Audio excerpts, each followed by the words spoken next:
खबरें तफसील के साथ। जम्मू नगर निगम की उप महापौर बलदेव सिंह बलोरिया ने आज भगवती नगर में यात्रा निवास का दौरा किया। उनके साथ विभिन्न विभागों के वरिष्ठ अधिकारी भी मौजूद रहे। न्यूज 18 से बातचीत करते हुए जेएमसी के उप महापौर ने आश्वासन दिया कि जम्मू आने वाले यात्रियों के लिए सभी व्यवस्थाएं पूरी कर ली गई हैं।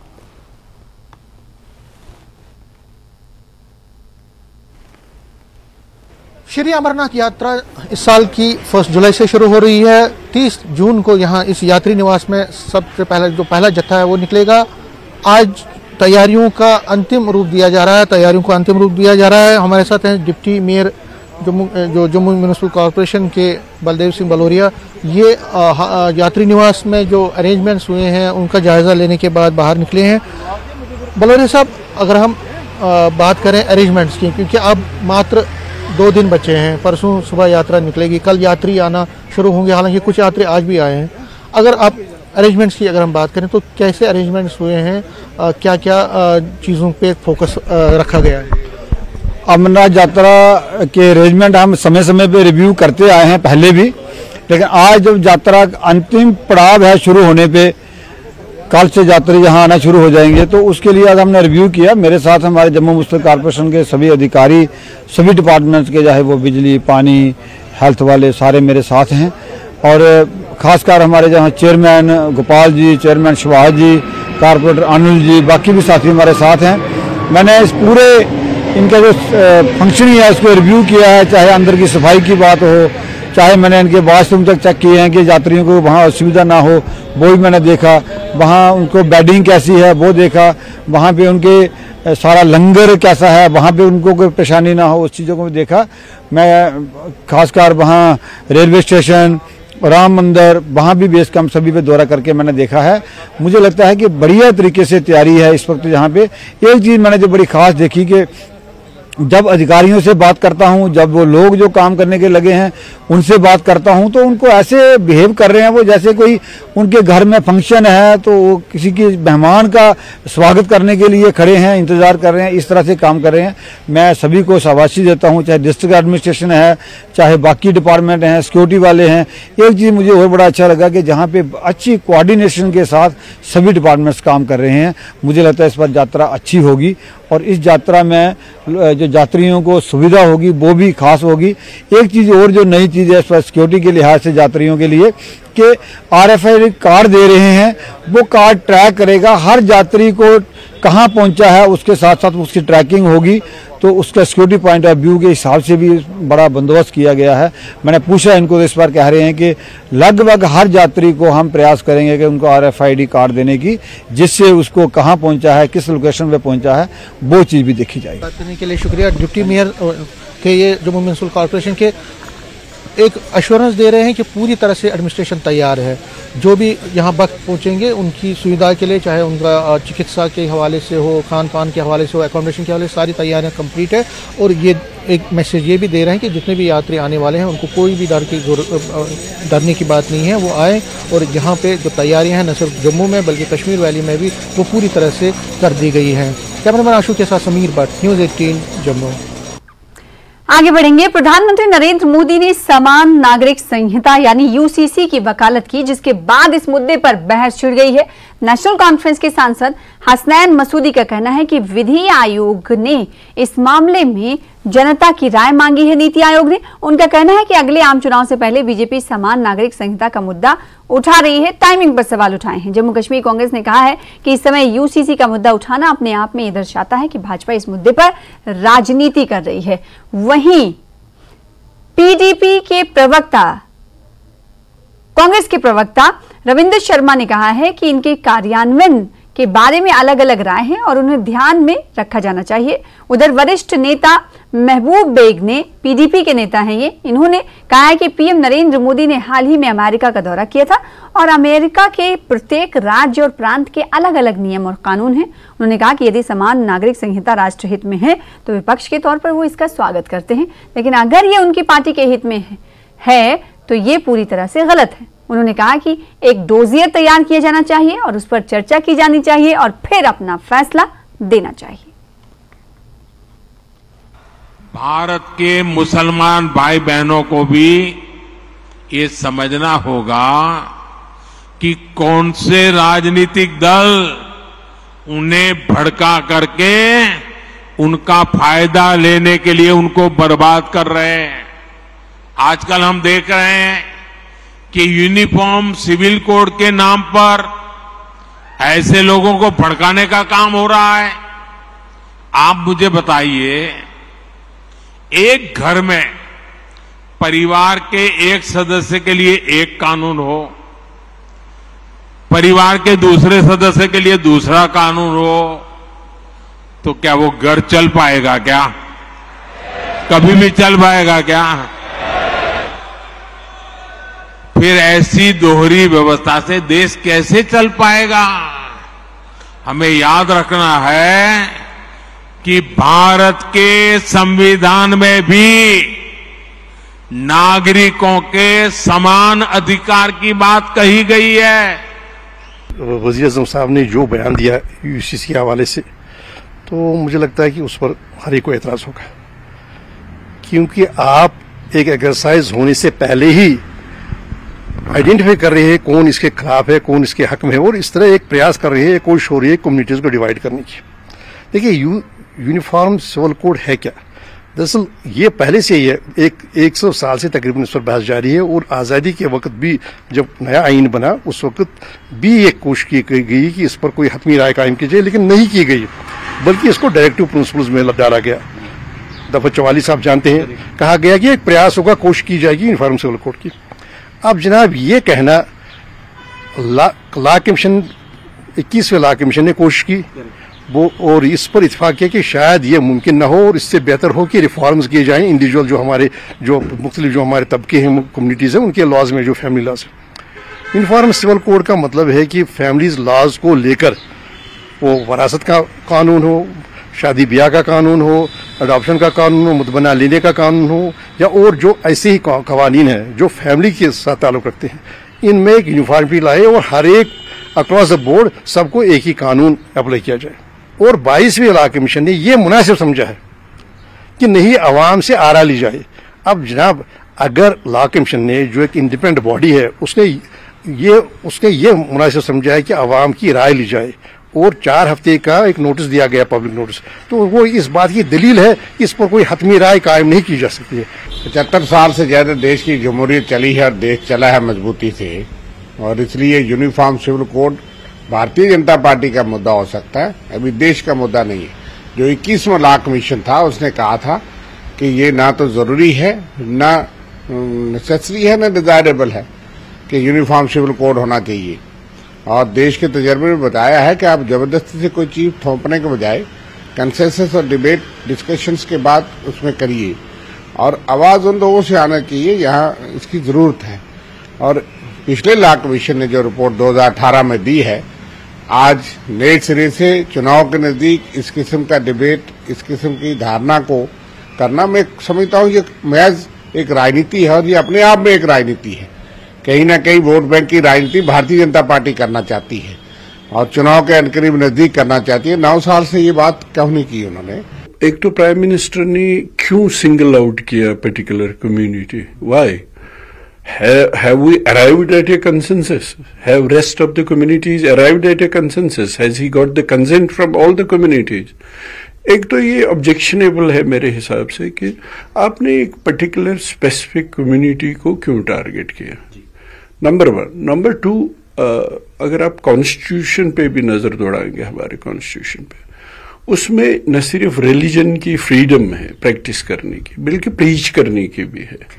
तो शायद बाय इम्प्लीकेशंस ये है कि it should be left to a particular community कि वो डिसाइड करें कि कैसे होगा, क्या होगा। और prime minister, honourable prime minister ने एक मिसाल दी कि एक ही फैमिली में कैसे ये होगा, एक मेंबर को एक रूल अप्लाई करेगा, दूसरे मेंबर को दूसरे रूल अप्लाई करेगा।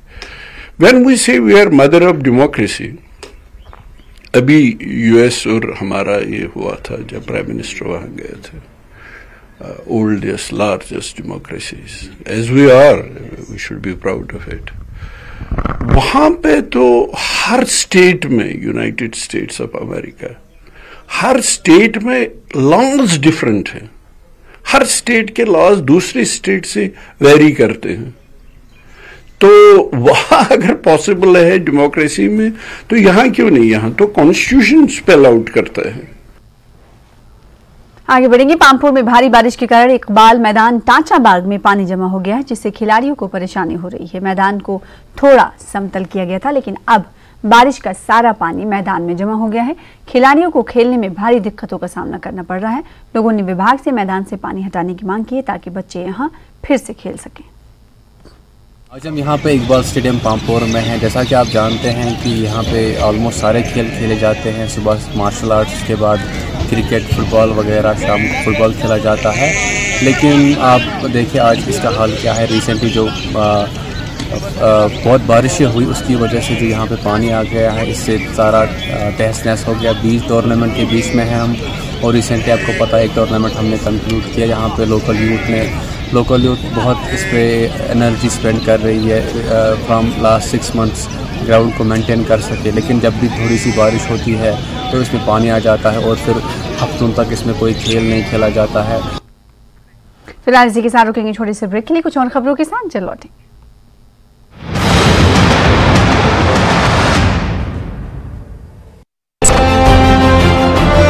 आई है काफी बेहतरी। CSIR के फील्ड स्टेशन बनूरा पुलवामा में पूरी तरह खिल उठे हैं लेवेंडर के फूल। लेवेंडर से तेल निकालने का अमल जारी। ममनुआ अद्वियात कोरियर एजेंसियों से कश्मीर लाई जा रही है। Deputy director drug control निगत jam ने तफसीलात बताई। कश्मीर में ऐसी मंशियात लाने के पीछे किसका हाथ है? आल जंस्कार टैक्सी यूनियन ने TRC पदुम जंस्कार के करीब टैक्सी स्टैंड पर प्रेस कॉन्फ्रेंस का इनेकाद किया। टैक्सी यूनियन के सदर ने स्टेंजन ने कहा कि टैक्सी यूनियन करगिल की जानिब से इजाजत न मिलने की वजह से जंस्कार के टैक्सी ड्राइवरों को करगिल के रास्ते ले जाने पर परेशानी हो रही है। उन्होंने जंस्कार इंतजामिया पर भी इस मामले को नजरअंदाज करने का इल्जाम लगाया। लखनपुर में बीजेपी की कठुआ जिला यूनिट के ज़ेरे एहतमाम दानिश्वर कॉन्फ्रेंस का इनेकाद अमल में लाया गया, जिसमें बीजेपी कारकुनान के साथ कई दानिश्वर भी मौजूद रहे। प्रोग्राम में साबिक नायब वजीर आला कविंद्र गुप्ता ने भी शिरकत की। इस मौके पर उन्होंने मोदी हुकूमत के बाद एक बार फिर से आपका स्वागत करते हैं। SSP बारामुल्ला आमोद नागपुरी का कहना है कि बारामुल्ला जिले के सब डिवीजन पटन को नशा मुक्त कर दिया गया। उन्होंने कहा कि अब सब डिवीजन पटन में कोई भी नशे का सौदागर नहीं है। आमोद नागपुरी ने लोगों से पुलिस का सहयोग करने की अपील की है। पटन से अक्सर हमें शिकायतें मिलती थी कि यहाँ पर बहुत ज़्यादा पैमाने पे ड्रग्स फरोख्त होता है। बहुत बड़े बड़े लोग इस ड्रग्स के गोरख धंधे में मुलव्वस है। मैं पटन पुलिस का, यहाँ के SDPO साहब, SHO साहब, DO साहिबान का बहुत शुक्रिया अदा करता हूँ और मुबारकबाद देता हूँ। पिछले 6 महीनों में उन्होंने दिन रात मेहनत करके, और ये मैं नहीं कहता, ये यहाँ की आवाम कहती है, ये यहाँ के लोग कहते हैं कि पटन में आज कोई ड्रग पेडलर मौजूद नहीं। आगे बढ़ेंगे कुछ और खबर की तरफ। झेलम नदी में डूबे भाई बहन के परिजनों से शोक संवेदना व्यक्त करने का सिलसिला लगातार सुंबल सोनावारी के पूरे शाहतुल क्षेत्र में दूसरे दिन भी जारी है। पार्टी नेतृत्व के अनुरोध पर नेशनल कॉन्फ्रेंस के वरिष्ठ नेता मीर गुलाम रसूल ने पार्टी के अन्य नेताओं के साथ इलाके का दौरा किया और जान गंवाने वाले लोगों के परिवारों के प्रति अपनी संवेदनाएं व्यक्त की। दौरा किया सुंबल सोनावारी का जो शादीपोरा है, वहाँ बच्चे 2-3 बच्चे डूब गए थे, जहाँ भाई और बहन भी डूब गया। मैं वहाँ गया और ताज़ियत उनसे की, हमदर्दी का इजहार उनसे किया। और मैं अब गवर्नमेंट से यही अपील करता हूँ, गवर्नर इंतज़ामिया से यही अपील करता हूँ कि ये लोग गरीब हैं, इन्हें भरपूर मदद किया जाए। बिहार के जहानाबाद के 30 वर्षीय धीरज कुमार अपनी साइकिल से पूरे भारत का दौरा कर रहे हैं। वो पहले बांग्लादेश की यात्रा कर चुके हैं। धीरज इन दिनों कश्मीर आए हुए हैं। विभिन्न संस्कृतियों और धर्मों के बीच सांप्रदायिक सद्भाव का संदेश फैलाने के उद्देश्य से वो 19 महीने और 13 दिनों से अपनी यात्रा पर हैं। मेरी आज 19 महीना 12 दिन हो रहा है साइकिल यात्रा करते हुए, और यात्रा का मेन मोटो है कि मतलब इंडियन कल्चर को जानना, समझना।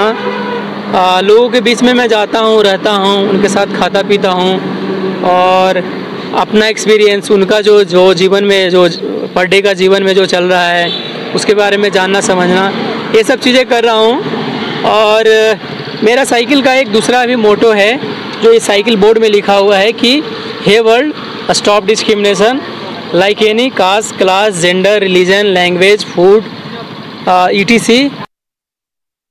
बहन की शादी समारोह में एक भाई को फायरिंग करना महंगा पड़ गया। खबर देरा से, जहां प्रागपुर की ग्राम पंचायत लग बलियारा में शादी समारोह से मिलने के दौरान हुई फायरिंग में दुल्हन के चाचा को गोली लग गई, जिन्हें घायल अवस्था में PGI चंडीगढ़ रेफर किया गया। फिलहाल दुल्हन के चाचा की हालत खतरे से बाहर बताई जा रही है।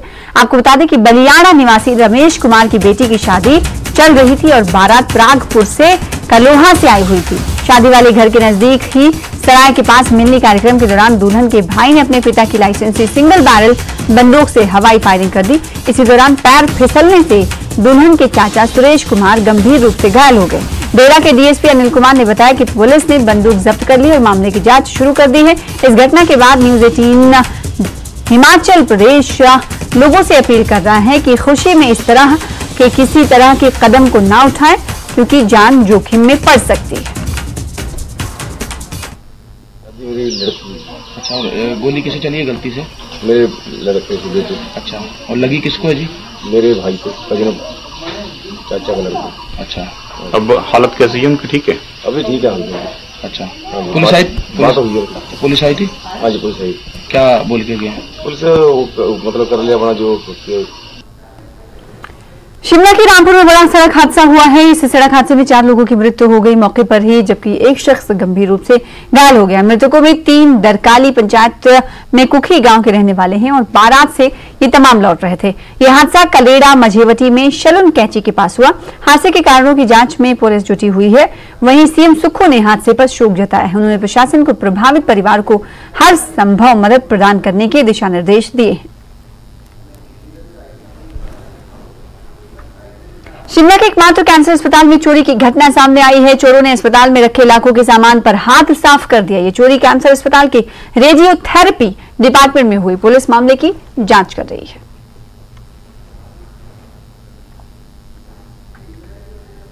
हिमाचल में शराब के ठेकों की नीलामी के बाद होने वाली आय को लेकर सत्ता पक्ष और विपक्ष के बीच बयानबाजी का दौर जारी है। नेता प्रतिपक्ष जयराम ठाकुर ने सुक्खू सरकार पर नई एक्साइज नीति को लेकर झूठ बोलने का आरोप लगाते हुए जनता से माफी मांगने की बात कही है। तो वहीं उद्योग मंत्री हर्षवर्धन चौहान ने पलटवार करते हुए कहा कि लगातार 3 चुनाव में हुई हार से जयराम ठाकुर हताश है। पूर्व की सरकार में जहां 10% वृद्धि के साथ नीलामी होती थी, वहीं नई एक्साइज नीति में 40% की बढ़ोतरी हुई है, जो कागजों में दर्ज है और आय की राशि सरकारी खजाने में जमा है। हर्षवर्धन चौहान ने केंद्रीय मंत्री अनुराग ठाकुर पर हमला बोला और कहा कि अनुराग ठाकुर को राजनीति के बजाय हिमाचल के हितों की पैरवी करनी चाहिए। एक्साइज पॉलिसी के बारे में बहुत ज्यादा बोला गया, विधानसभा के अंदर बोला गया, विधानसभा के बाहर बोला गया, मुख्यमंत्री द्वारा बोला गया, उप मुख्यमंत्री बहुत जोर से बोले और बाकी मंत्री भी फिर उसके बाद बोलना शुरू किए।